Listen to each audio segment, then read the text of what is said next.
Hello, everybody. Glenn Springfield here with some more business advice from the trenches. Today, I want to talk to you about a very important subject. People are constantly wanting to know what is the secret to building a successful business.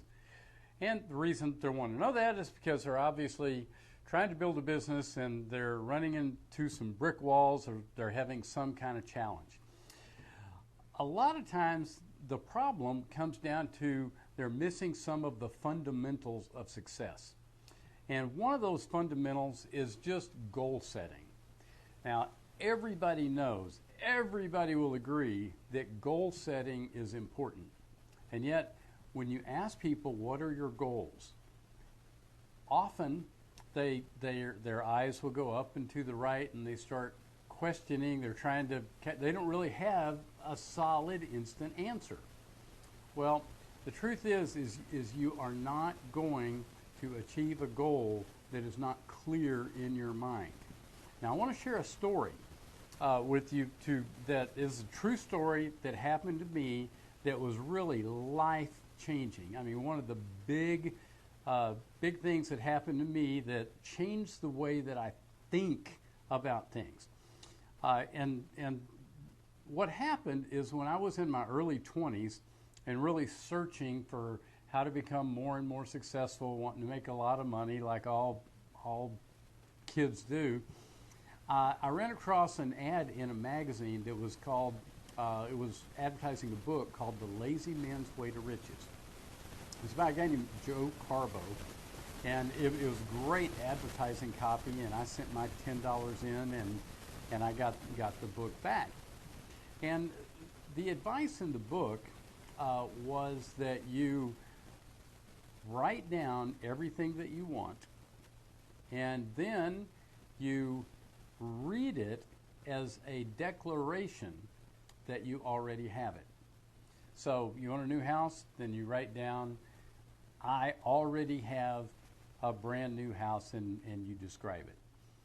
And so I kind of went through the process and I wrote down all of these things that I wanted. Now, I was not very well off financially. I was pretty broke at the time, but I wrote down things like I knew a guy that had a Corvette. It was a beautiful midnight blue Corvette, and I said, boy, if I had a car like that, then I would be happy. Then I would see myself as successful. I had some silly things, like I wanted a gold pinky ring with a 1-carat diamond in it. That's about as silly as you can get. I wanted to be able to wear fresh, starched white shirts, fresh from the laundry. So I wanted to be able to have my laundry done at the laundromat and everything come back real crisp, starch, looking good. And I had a whole list of silly things. Well, as I would write these things down that I wanted, then and read them, then I would declare, according to the book, I would declare I already have it. So I already have this Corvette, and I picture myself driving this wonderful car. I already have this golden ring that I coveted so much, and I picture myself having that and how it would make me feel. And so you go through the list. Well, I did this for maybe 6 weeks, maybe a couple of months. I don't know how long I did it for.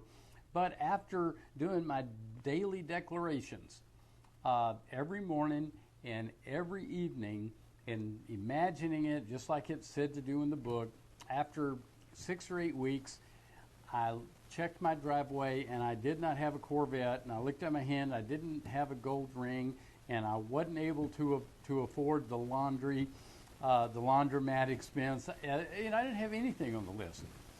And so I just quit doing it because it obviously didn't work. I checked it off as too good to be true. Well, about a couple years later, I found that piece of paper. I didn't throw it away. I was cleaning out a closet or a drawer or something, and I ran across that piece of paper. And I was I thought it was pretty interesting to look at all the things that I said that I wanted. But I was shocked to find that out of a list of about 20 things that I had said I wanted, I had almost all of them. I had the Corvette. I had the gold pinky ring. I had, enough income that I could afford to have my clothes laundered the way that I wanted them. Almost everything on the list I had accomplished. Now, it didn't happen in 2 months, but during that 2 months of writing down the goal and then declaring it every day, and you also go through the process of clarifying the goal, because when you read it a couple of times a day, then you realize that, well, maybe that's not stated exactly the way it should be stated. And so you rewrite it. And then you're declaring it every single morning, every single evening. What that did is it programmed my subconscious mind. Well, then I just forgot about it. I said, this didn't work. And so my conscious mind just let go of it. But my subconscious mind kept working on it. Now, just to give you an idea of how scary this stuff is, getting your subconscious mind programmed, I did have the Corvette, but I didn't have just any Corvette. I had my friend's Corvette.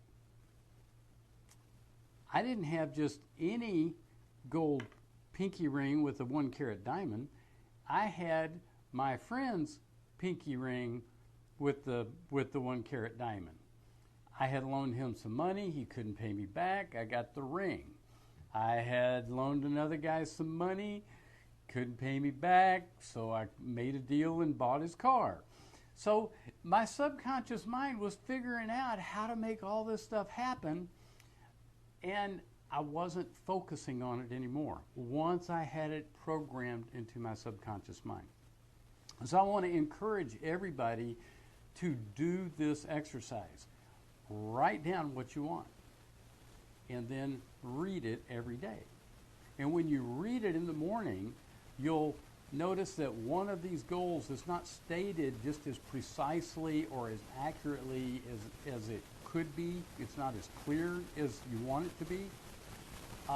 Some goals, you'll find out that after you state you have it, you declare it exists, you do that over and over, you come to the realization that you don't really want that. And so then you change it. And then you go through the process of clarifying exactly what you want. What do you want it to look like? You think about it. What do you want? Where do you want to be 1 year from now? 1 year from now, what do you want to have happen so that there is a change? Write it down. Write it down as if it already happened. And then keep refining it and making it clearer and clearer. Read it every morning, read it every evening, but attach the emotion to it. The emotion that I want you to attach to it is, how will I feel when it's already achieved? And then I want you to ask the question, how will I feel if 1 year from now nothing has changed? I'm exactly where I am right now. I have made no progress. How is that going to feel? Well, that's going to suck. You don't want that. So, but how good is it going to feel to have made massive progress? That's the feeling and that's the emotion you want to attach to your goals. Just writing down, I want this, I want that, I want that, I want this, that's a wish list. That's not really an intention. It's only an intention when you declare it and then you program that in to your subconscious mind, and then you take massive action on a daily basis.